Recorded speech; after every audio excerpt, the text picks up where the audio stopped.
জি বলুন। জি। আজকে লালবাগের নির্বাচিত কাউন্সিলর হাসিবুর রহমান মানিক ওনাকে বিজ্ঞ আদালতে প্রেরণ করা হয়েছিল। উনি পূর্বে এই মামলায় 5 দিনের রিমান্ড ওনার আদেশ হয়েছিল। রিমান্ডের পরে ফার্দার আবার 5 দিন রিমান্ড চাওয়া হয়েছিল। তো বিজ্ঞ আদালতে রাষ্ট্রপক্ষ 5 দিন রিমান্ডে নেওয়ার জন্য শুনানি করেছেন, তাদের যুক্তি উপস্থাপন করেছেন।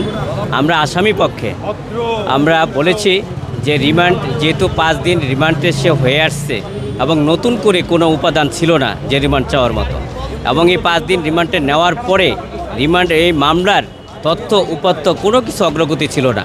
তো যেহেতু 5 দিন রিমান্ডে আইয়ুব সাহেব কোনো তথ্য উপাত্ত বের করতে পারেন নাই বা তথ্য উপাত্ত পান নাই, সুতরাং আবার দ্বিতীয়বার রিমান্ডে নেওয়ার কোনো যুক্তিকতা নাই, যেটা কনস্টিটিউশন বিরোধী এবং জুডিশিয়ালের বিরোধী, অর্থাৎ আইনের পরিপন্থী। সেটাকে বিজ্ঞ আদালতে আমরা এও বলেছি যে মহামান্য হাইকোর্ট ডিভিশনের আপিল ডিভিশন